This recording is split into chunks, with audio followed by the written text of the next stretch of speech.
Good day, fellow investors. Now, Warren Buffett is famous for his quotes. And there are many quotes, and there are great quotes, especially for creating a mental investing mindset. However, not all those quotes should be taken for granted.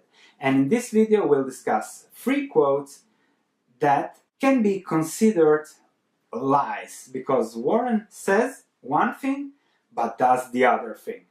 So let's immediately start with the first quote. Buy businesses that an idiot can run, because sooner or later an idiot will run them. So Buffett has been constantly saying that for 50 years now. But there is a big difference between what Warren says and what he does. Let's first see what is an easy, simple business, great business at a great valuation that Warren bought in 1972. In 1972, Warren bought See's Candy for 25 million, which is a very low price when you think that since then, so in the 45 years, See's Candy earned 1.9 billion in pre-tax earnings. So he paid 25 million for 1.9 billion in pre-tax earnings. That's an excellent return. See's Candy, it's a box of chocolate, so very simple business, an idiot can run it, and there is the brand, so great investment. However, See's Candy is just a small part of Berkshire.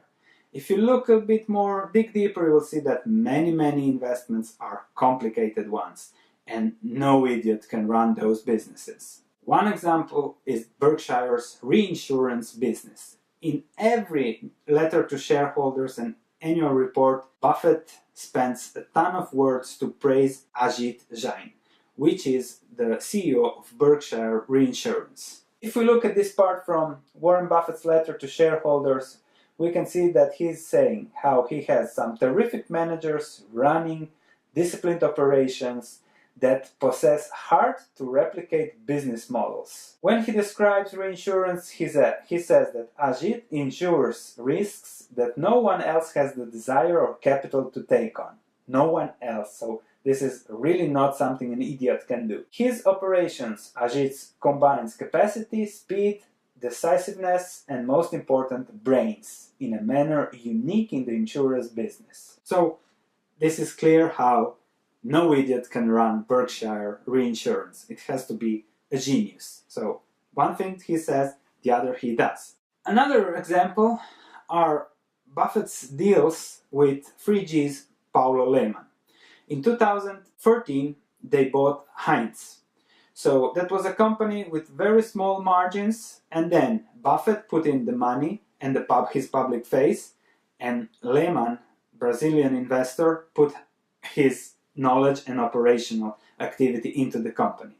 11 of the 12 CEOs from Heinz got sacked, and thousands of people lost their jobs. So Paulo Lehmann improved operation, increased margins, increased profitability, and make that investment work.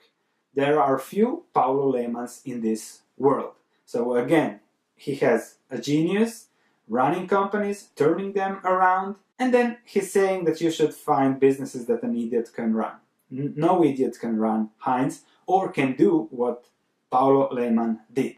The same holds for Buffett's failed acquisition of Unilever. Again, low margins, stagnating company, then they would put in Paulo Lehmann, fire all the management. That's why the management was opposed to the acquisition, and that's why the acquisition didn't go through, because the management knew their heads would roll.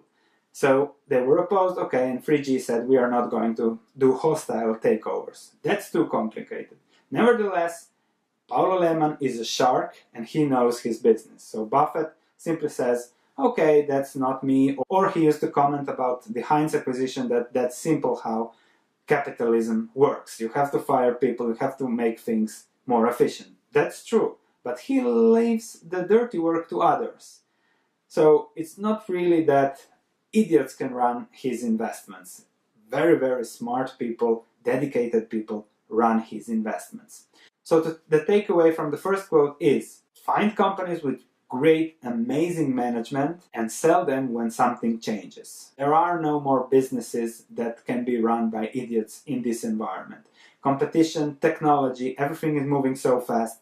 you need excellent management. You need people that are capable, that know what they're doing, and that are dedicated to their business. So that's the first Warren Buffett lie. Second, let's say lie or misunderstanding is the first rule of investing, according to Buffett, is never lose money. Second rule is look again in rule number 1. Okay, I say, never lose money. But I think the investment population doesn't understand really what Buffett wants to say. If we take a look at the 52-year performance of Berkshire Hathaway, you see two measures.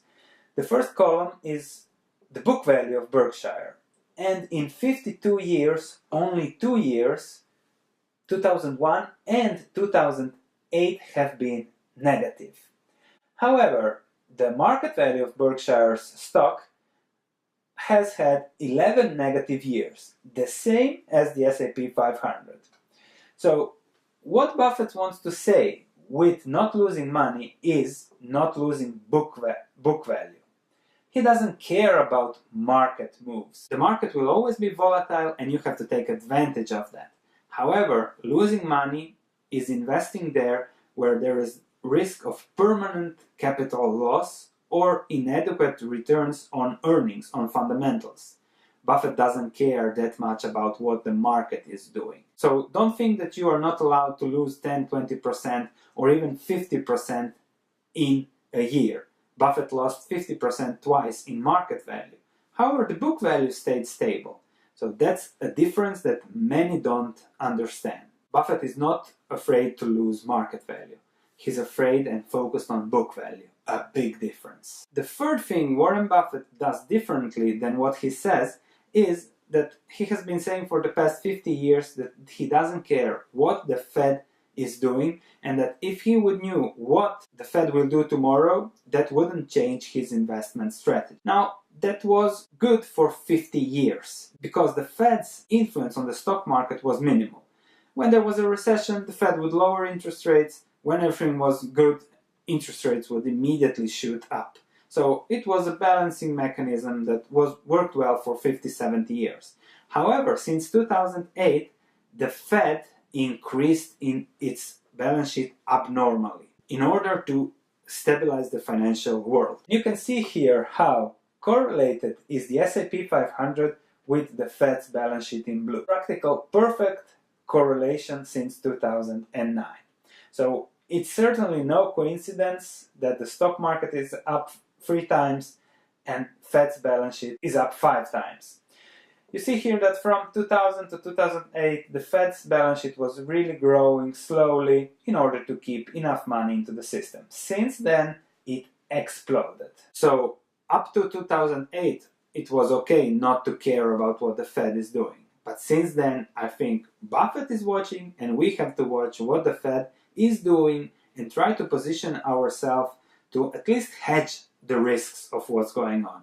How is Buffett hedging himself for the risks? Well, he has 100 billion in cash. He never had so much money in cash, and he's piling that cash. Which means he's preparing himself for something. He's preparing himself for bargains. And the bargains will come when interest rates increase. When interest rates increase, he will be helping those companies that go bankrupt, buying them with preferred shares on the cheap, so buying options on their future stock prices while getting huge returns on his money. He's waiting. He might wait another year, 5 years, 10 years. He doesn't care. He knows that that will give the highest return on that 100 billion. Buying a company now, okay, if it's really a good one, a complicated one like Sergio Paulo Lehmann injecting his knowledge into the company, okay. Just buying something just to buy, he doesn't do that. And that's why the cash pile is huge. So to conclude, I'm still a fan of Buffett. I really admire him. But I think we should learn from what he is doing and not from what he is saying. There is a big difference between Warren Buffett and Charlie Munger, his partner. Warren Buffett wants to be liked by people. Charlie Munger doesn't care what you or me think about him. And therefore, if you listen to Charlie, his words are much heavier and carry much more truth. Buffett wants to be liked by you, and therefore he will say what you want to hear. So that's very important. So to learn, okay, listen to both of them, but try to follow what they are doing and what they have been doing. Not so much what they are saying, especially Buffett. I'll be doing soon a video on Charlie Munger, which is, I think, even better than Buffett because he tells the truth. And that's what you want to learn. You want to make money, not feel good about your investments. So, thank you for watching. Click like if you like the content. Don't forget to subscribe if you haven't yet. Share this video with your friends if you think it can add value to them. I'm looking forward to your comments. Any other lies that Buffett is saying or anybody else that you think is saying one thing and doing the other. Share it with us. We are here to learn all together and create a community of investors. Thank you for watching again, and I'll see you in the next video.